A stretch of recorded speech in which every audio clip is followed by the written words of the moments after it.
The translation of this verse here, the symptoms of a sadhu are that titikshava, he is tolerant, karunikaha, he is merciful, and suhruda sarvadehinam, friendly to all living entities. Ajata shatravaha, he has no enemies. Shantaha, he is peaceful. Sadhava, he abides by the scriptures. Sadhu bhushana, all his characteristics are sublime. Yesterday, we discussed about Lokanath Goswami in relation to Shanta in one sense, which is he was composed and yet he had a deep, ardent desire to connect to Sri Chaitanya Mahaprabhu, right? So we discussed how he roamed around almost entire India in search of Sri Chaitanya Mahaprabhu. And finally, Sri Chaitanya Mahaprabhu appeared to him in a dream and said, "You be here in Vrindavan, and I will ensure that you have my association." So how did he get the association of Sri Chaitanya Mahaprabhu? In Vrindavan, there were two other disciples of Sri Chaitanya Mahaprabhu who were not just ordinary disciples. They were eternal residents of the spiritual world. Their names were Rupa Goswami and Sanatana Goswami. Sri Chaitanya Mahaprabhu had sent Rupa Goswami and Sanatana Goswami to Vrindavan for several purposes. One of them was to stay in Vrindavan and write in books the teachings that he had given to them. He had spoken in words and he wanted that to be published to the broader world through the hands of Rupa Goswami and Sanatana Goswami. He also wanted them to discover the places of pilgrimage. And he had one other reason too. He would be sending many devotees to Vrindavan. And for all of them, when you go to a holy place, you look forward to say, hey, I need somebody to whom I can go to and ask about the holy place, know more about it, grow myself deeply spiritually as I am there in the holy place. And that function was performed by Rupa Goswami and Sanatana Goswami. They were, in one sense, the persons who carried forward the legacy of Sri Chaitanya Mahaprabhu. So, Lokanath Goswami got the association of Rupa Goswami and Sanatana Goswami. And through them, he was able to perceive the presence of Sri Chaitanya Mahaprabhu. Quite often in our own life, we expect our fulfillment in a particular way. But we may probably not know that the Supreme Lord has a plan. And the plan is maybe the fulfillment for us or the sense of completeness that we want, that we most of us always lack, may come from some other person or from some circumstance. And that came through in the life of Sri Lokanath Goswami. So being Shanta, being peaceful, means knowing very well that yes, these other persons like Rupa Goswami and Sanatana Goswami may come in our lives. And through them, I will get the fulfillment of my life and the perfection of my life. It is not just in the case of like somebody in the past, like 500 years ago, of Lokanath Goswami who could get this fulfillment to others. Even now, for us, the Supreme Lord has given us the association of wonderful devotees. And what if it is not wonderful devotees? What if we just have some Tom, Dick, and Harry with us? Once, it so happened that Srila Prabhupada, the founder Acharya of ISKCON, was traveling around the world trying to impregnate Krishna consciousness in the dull lives of the materialistic people. And in one of his travels, he came to a Northern European country, a Scandinavian country.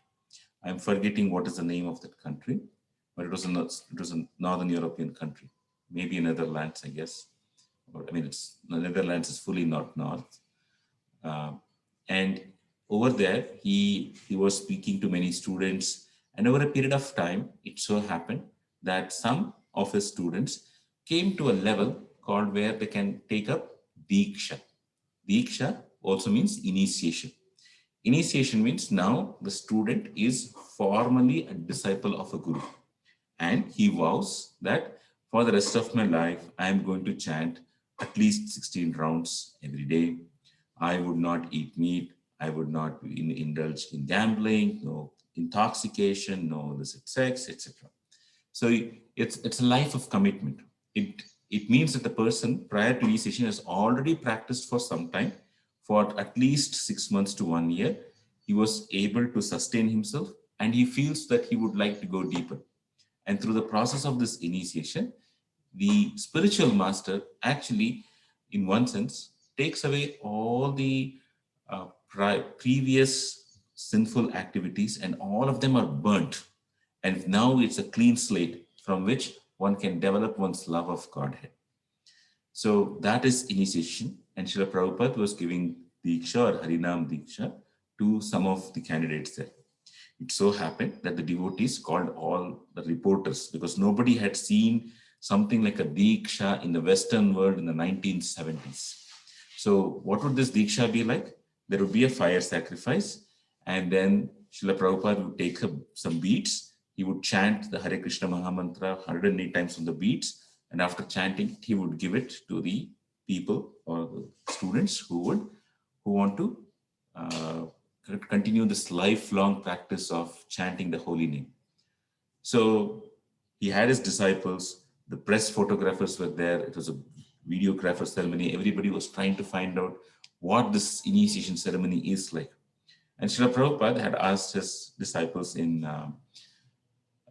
Netherlands to get some wood, they get some fire, get some ghee, etc. And it so turned out that they did not bring the right set of ingredients. They didn't know what ghee is. They didn't know what all fruits to bring, etc. And as a result, when the fire was lit in the Homakunda, it was not at all burning. And apart from that, there was a deity also who was being installed. And as the deity was being installed at that place, Srila Prabhupada was doing the fire ceremony for the deity installation too. There were 4 pillars that were supposed to be kept there. The pillars were not kept properly. It was about to fall. Srila Prabhupada rushed and went and held the pillar so that it wouldn't fall. Basically, whatever could go wrong was going wrong. And Srila Prabhupada was visibly angry. And when he was visibly angry, he said, what is the training that you have received here? Is this the training that you have received? That you are not attentive to the details. And as Srila Prabhupada was saying this, there was a young boy who was also coming to this budding temple here. And when he had heard from the devotees that one should chant, etc.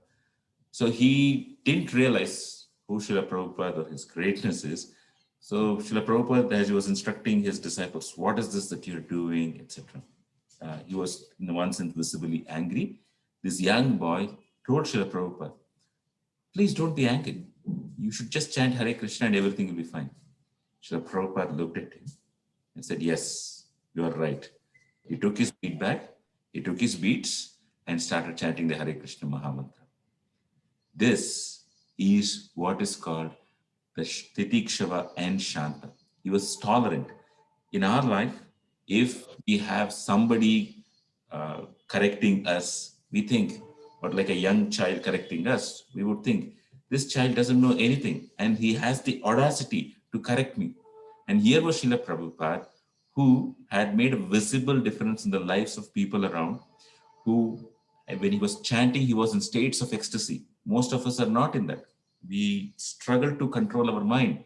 But when he would chant, he would be with Krishna, and his disciples would see that his body was, shivering, hairs would stand on end, tears would come automatically. And none of that was a drama. They had personally experienced being in his presence, what it means to be like. And yet, when somebody were to even correct him, he would take it in the right spirit. This taking corrections in the right spirit and accepting circumstances for what they are is not easy to come. Many self-help books, many lectures come around in the world where people talk about it. But when there is no shelter of Krishna, or when there is no subservience to the instructions of one's guru, this quality cannot manifest. This quality comes because of the connection to Krishna and because of the connection to one's guru. My guru has told me to tolerate circumstance. My guru has given this instruction of titikshava karunikaha, and therefore I should follow. Based on the strength of the spiritual personalities and that of the words of Krishna, one can have these qualities. Otherwise, one will not have these qualities. So with this, I'll end here. Thank you very much. Srila Prabhupada ki jai. Thank you, Prabhuji.